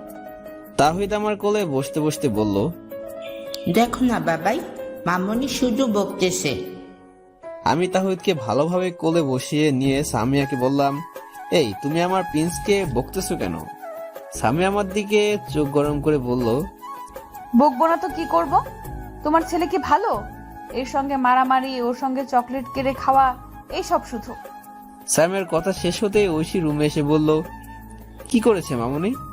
তাওহিদ তাওহিদ দৌড়ে ঐশীর মুখ চেপে ধরে কিছু বলতে না দিয়ে ঐশীকে বলল, প্লিজ আপু, তুমি বাবাইকে কিছু বলো না। তাওহিদ তুমি কি করেছো সত্যি করে বলো। তাওহিদ আমার ধমকে ভ্যা ভ্যা করে কান্না করতে করতে বলল, আমি তিথির চকলেট কেড়ে নিয়েছি। হায় আল্লাহ, এটার জন্য আমি এত বড় একটা বিচার সভার আয়োজন করলাম। তবুও কড়া গলায় বললাম, আর যেন কোনোদিন এসব না শুনি, ঠিক আছে? তাওহিদ কান্না করতে করতে বলল, ঠিক আছে বাবাই। সামিয়া ঐশী আর তাওহিদকে ফ্রেশ করে দেওয়ার জন্য ওয়াশরুমে নিয়ে গেল। আর হ্যাঁ, তাওহিদ হলো আমার আর সামিয়ার ছেলে। বয়স প্রায় এখন 5 বছর। খুবই চঞ্চল প্রকৃতির। তার মাকে সবসময় জ্বালিয়ে খায়। আর তিথি হলো সাফিয়ার মেয়ে, বয়স 3 বছর। সাফিয়ার বিয়ে হয়েছে 4 বছর আগে, আর ঐশীর বয়স প্রায় 8 বছর। স্কুলে ভর্তি করিয়ে দিয়েছি, লেখাপড়ায় খুবই মনোযোগী। লাঞ্চ করার সময় আব্বুকে বললাম, আব্বু তাহিদ ঘুরতে যেতে চাচ্ছে, আর অনেকদিন থেকে কোথাও ঘুরতে যাওয়া হয়নি, তাই ভাবতেছি সিলেট থেকেই সবাই মিলে ঘুরে আসি। আব্বু খেতে খেতে বলল, ভালো তো। এছাড়া তোমার শ্বশুর আমাদের যেতে বলেছে। কবে যাচ্ছ? পরশুদিন যাব।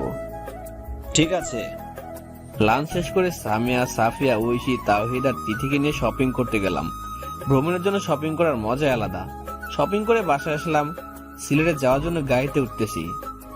আমি, সামিয়া, ঐশী, তাওহিদ, সাফিয়া, তিথি, সাফিয়ার হাজবেন্ড, আব্বু আম্মু, সামিয়ার আব্বু আম্মু, তিশার হাজবেন্ড, মামা মামি, এক কথায় পরিবারের সকল সদস্য একসাথে যাচ্ছি। একটা এসি বাস রিজার্ভ করেছি। হ্যাঁ, তিশারও বিয়ে হয়েছে 1 বছর আগে, বাট এখনো বেবি হয়নি। বাসে ওঠার পর তাওহিদ আর তিথি পুরো বাসটাকে মাতিয়ে রাখতেছে। সিলেট পৌঁছাতে রাত হয়ে গেল। শ্বশুর মশাই আমাদের সকলকে একসাথে দেখে এতটাই খুশি হয়েছে যে তা বলে বোঝাতে পারবো না। রাতে ডিনার করে শুয়ে পড়লাম। সকালে নাস্তা করে ঘুরতে গেলাম জাফলংয়ে কিছুক্ষণ ঘোরাফেরা করলাম। এরপরে একটা পাহাড়ে উঠলাম। পাহাড়ে দাঁড়িয়ে নীল আকাশের নিচে পরিবারের সদস্যদের নিয়ে কাটানো মুহূর্তটাকে ক্যামেরা বন্দি করে নিলাম, যেখানে আমি আর সামিয়া পাশাপাশি দাঁড়িয়ে আছি। তাহিদ আছে আমার কোলে, ঐশী দাঁড়িয়ে আছে সামিয়ার সামনে, সাফিয়া আর সামিয়ার হাজবেন্ড আছে পাশাপাশি, তিথি আছে সামিয়ার কোলে, তিশা আর তিশার হাজবেন্ড আছে পাশাপাশি, যেখানে তিশার মা বাবা আছে তাদের পিছনে, সামিয়ার বাবা মা আছে আমার আর সামিয়ার পিছনে, আমার মা বাবা দাঁড়িয়ে আছে সাফিয়া আর সাফিয়ার হাজবেন্ড পিছনে, আর সকলের পিছনে দাঁড়িয়ে আছেন আমার শ্বশুর মশাই, যিনি আমাদের এই ভালোবাসা সংসার গঠনের মূল হিসেবে আছেন। তার জন্য পেয়েছি আমার ভালোবাসার মানুষটিকে।